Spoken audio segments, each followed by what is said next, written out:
तो hello friends, welcome back to my channel. और friend, आज की वीडियो सीरीज के अंदर हम लोग न्यूमेरिकल क्वेश्चन को एक डिस्कस करने वाले हैं और इसी के तर्ज पे दो तीन न्यूमेरिकल क्वेश्चन को आप प्रैक्टिस कर लेंगे तो आपका काम बन जाएगा। उससे पहले मैं आपको रिकमेंड करना चाहूंगा कि अगर आपने पिछले वीडियोस को नहीं देखा है जिसमें हमने जो रिलेशनशिप होता है between the line and the face value of the balance and start and data connection के लिए, तो वो हमने अच्छी तरीके से एक्सप्लेन किया है। तो उन वीडियोस को जरूर देख लीजिएगा ताकि वो कंसेप्ट क्लियर रहेगा, तो ये न्यूमेरिकल क्वेश्चन भी आपको समझ में आएगा। क्योंकि ये सारे फॉर्मूलाज जो इसमें यूज होंगे न्यूमेरिकल क्वेश्चन को सॉल्व करने में, ये सारे फॉर्मूलाज कहीं ना कहीं इन दोनों मेथड से ही निकल के आ रहे हैं। तो ये प्लेलिस्ट बहुत ज्यादा इंपॉर्टेंट है और ये हमारा लास्ट ऑफ लास्ट ही चल रहा है, यूनिट नंबर 3 का।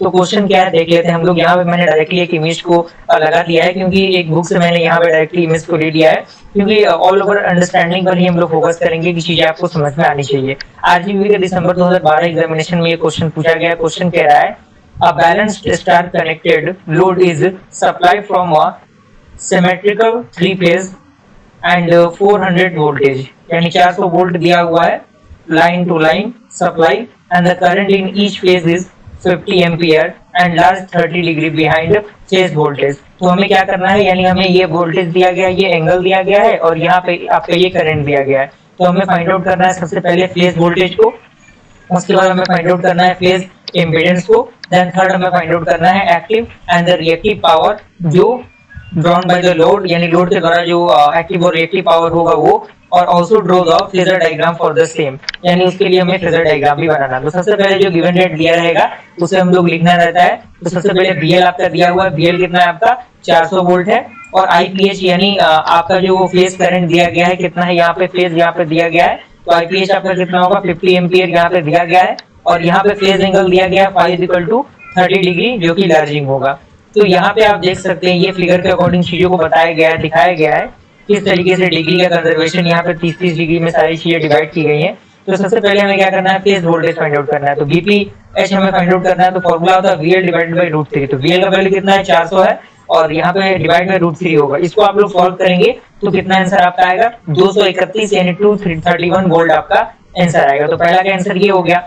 सेकंड आपका क्या है, as the system is star connected, यानी जब सिस्टम आपका स्टार्ट कनेक्टेड हो तो उस कंडीशन में हमें क्या करना है, हमें फेज इंपीडेंस फाइंड आउट करना है। तो सबसे पहले आईपीएच फाइंड आउट करना होगा जो कि आईएल की इक्वल होगा, तो वो क्या होगा 50 डिग्री माइनस 30 डिग्री एम्पियर। तो यहाँ से कितना होगा आपका 230, यहाँ पे देख सकते हैं फेज वोल्टेज यहाँ पे 231 आया है और यहाँ पे -0 डिग्री। तो यहाँ से आप देख सकते हैं कि जो ZPH होगा वो कितना होगा, लगभग आपका 4.62 एंड लेस देन 30 डिग्री आपका ओम होगा। तो ये आपका क्या हो गया, सेकंड क्वेश्चन का आंसर हो गया। थर्ड आपका क्या है, एक्टिव पावर हमें फाइंड आउट करना है, रिएक्टिव पावर। तो एक्टिव पावर का फॉर्मूला होता है √3 और VL/IL into cos थीटा। तो यहाँ पे √3 एज इट इज रहेगा। VL का वैल्यू कितना है आपका, VL का वैल्यू 400 वोल्ट दिया है, और यहाँ पे IL का वैल्यू कितना है, IL का वैल्यू हमने कितना निकाला, IL का वैल्यू 50 है। यहाँ पे आपका ऑलरेडी IL दिया हुआ है जो कि आप यहाँ पे देख सकते हैं। आईपीएच को ही हम IL लेंगे और एंगल कितना दिया है आपका 30 डिग्री दिया है, तो 30 डिग्री हम लोग रख देंगे।